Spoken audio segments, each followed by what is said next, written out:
time now for Korea Book Club, our weekly dive into the world of Korean literature and books through notable recent works in Korean and in English translations. Joining me today for the club, we have with us a cultural essayist, Colin Marshall, host of the podcast Korean 한국, and author of the essay collection 한국 요약 금지. Colin, hello, and Merry Christmas. It's great to see you. Hello, and Merry Christmas, Uncle. Great to be here. Yes, Colin, I see that for this Christmas Day broadcast, you've brought in a Christmas-themed book. I have indeed. While the holiday of Christmas may not be Korean in origin, this country has shown ever greater enthusiasm for the culture of Christmas. And it's to the point where a Korean mystery novelist can draw from his own childhood memories of excitement for Christmas for inspiration for an entire novel. And such is the case with 백수의 크리스마스 by Cho Dong-shin, the book I've brought in today. Okay, so this is a Korean book, only available in Korean for now, I guess. 백수의 크리스마스 by Cho Dong-shin. I think all of our listeners will recognize the second word of that title, whether they speak Korean or not.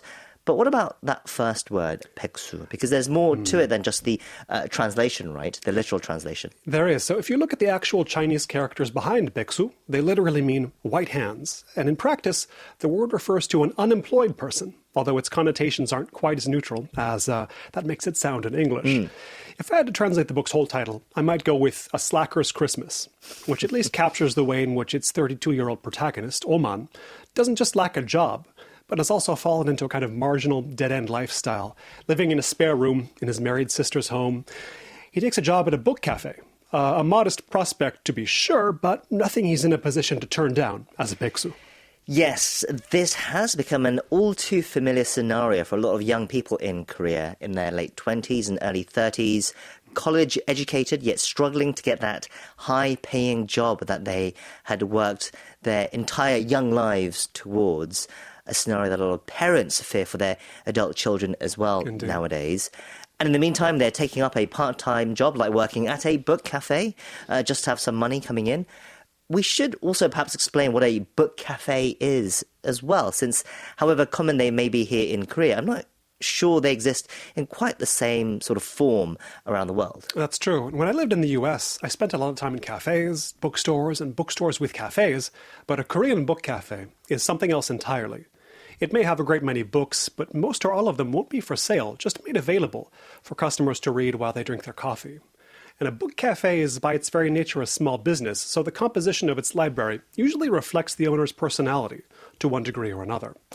And there was one I frequented when I lived in Shincheon, my first few years in Korea, whose theme was the Japanese novelist Murakami Haruki, or simply Haruki as many Korean fans refer to him. And on its shelves were practically every book by or about Murakami published in Korea, but also various other books, fiction and nonfiction, with no direct connection to him, but which could nevertheless interest readers who enjoy his work. And at least once a week I'd spend more or less the whole day there, in addition to a year-long reading group the owner held in which we read through all of Murakami's novels in chronological order. Okay, wow, so that's quite a specific theme, but one I imagine would be quite popular actually here in Korea, considering the following that Murakami has. So what about in our book today, 백수의 Christmas? Does the book cafe that the protagonists work in there also have a theme? It does, and if I say that its name is E Queen, a true connoisseur may be able to guess what sort of theme it is. This is E, the English letter, the Roman letter E, and Queen, it stands for Ellery Queen, which was a name once known to every reader of mystery novels in America. And in fact, the 40 or so Ellery Queen books published between the late 1920s and the early 1970s are now considered to have defined American detective fiction, not just in the US, but also in Japan, where they were the top sellers in their whole genre until the 70s. Right, I have to say, I hadn't heard of Ellery Queen books myself until today. Again, like I've said before on this segment, that might say more about my literary ignorance more than anything else. You'll know Sherlock Holmes from your country.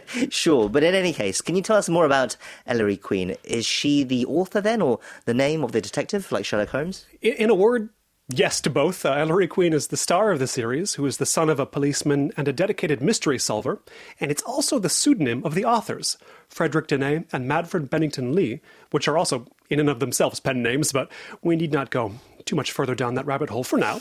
In any case, E-Queen's owner is a serious mystery novel enthusiast.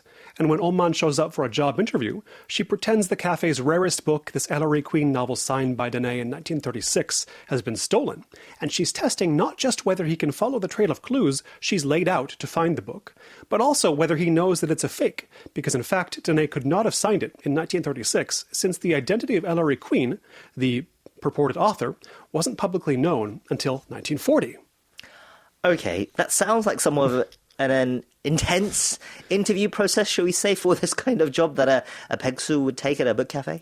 Yes, it turns out she's not hiring him to make Americanos and dust shelves like you'd imagine, but to solve mysteries. That is, E-Queen turns out to have a yearly tradition of putting out a call for Christmas-related problems on its website, then picking 3 applicants and trying to solve their problems. And so we have the book structure, in which Oman, the Beksu, must play the role of detective and take on 3 cases. The first involves a high school girl who's lost a nutcracker her father brought back from America. The second, a young man trying to marry the daughter of the owner of the bakery where he works, but who's first been challenged by this potential father-in-law of his to figure out the code number of the backroom safe in which he keeps his recipes. The third mystery, the owner herself is the applicant. She's got a hugely valuable pink diamond called the Christmas Rose that's been stolen.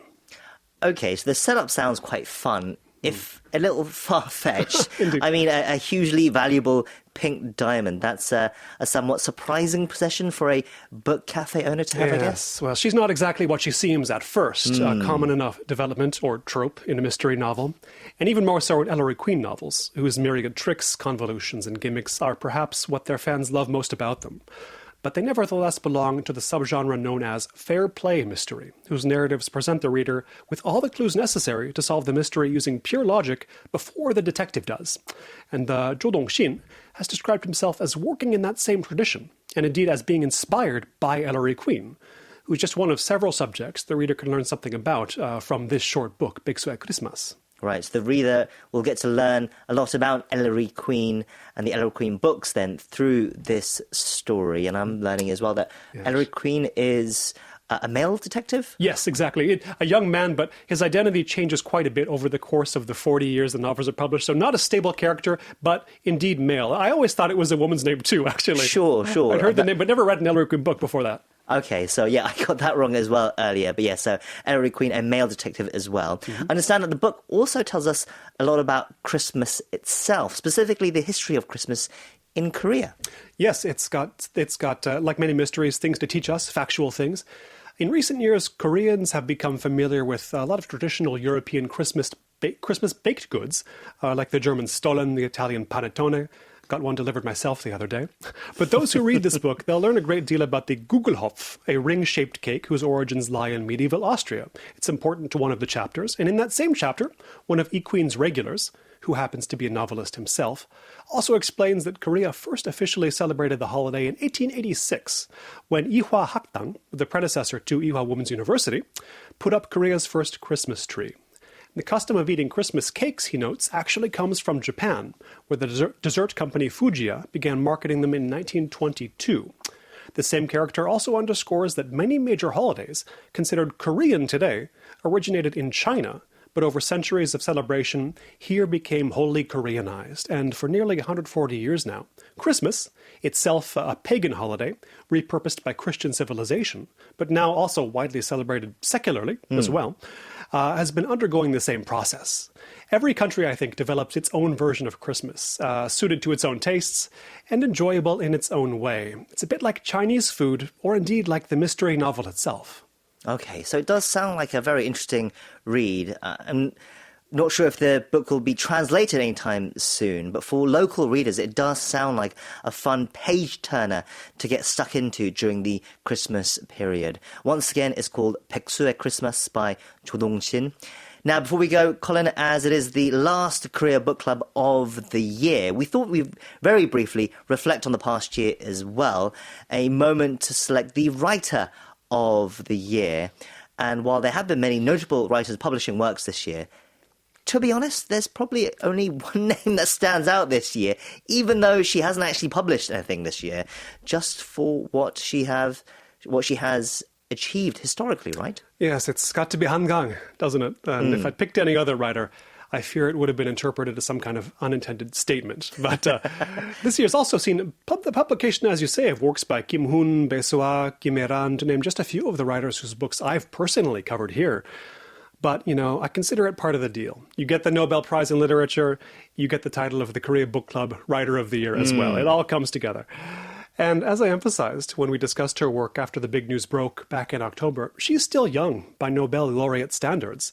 And she could have decades of books still ahead of her. She's in her mid-50s, by which time many writers have only just entered the prime of their career. Readers, of course, have been debating since she won the prize, which is Han Gang's defining work, but I would say that it's entirely possible that she has not written that work yet. Right, it'll be fascinating to see how she handles the weight of that Nobel Prize hanging around her reputation as well. Hopefully it won't feel too heavy, and if anything, knowing Han Gang, it might push her to write something even more meaningful in the future as well. We will see. But in the meantime, hopefully she just enjoys and appreciates the attention that she's getting. We'll see. She's no fame seeker, but exactly. She'll find a way to handle it. She'll find a way to deal with it. Well, we'll leave it there for our final Korea Book Club of the year. Colin, thank you for that as always. It's been a pleasure. And we look forward to more of your recommendations and insights next year as well. Till then, take care. Thank you, Jung-ho. See you in 2025. And that's where we wrap up our show for today. We'll be back tomorrow with more news, reviews and reviews from Korea. Till then, we hope you have a wonderful Christmas day. I've been your host, Kwon Jang-ho, and thank you, as always, for listening. Goodbye.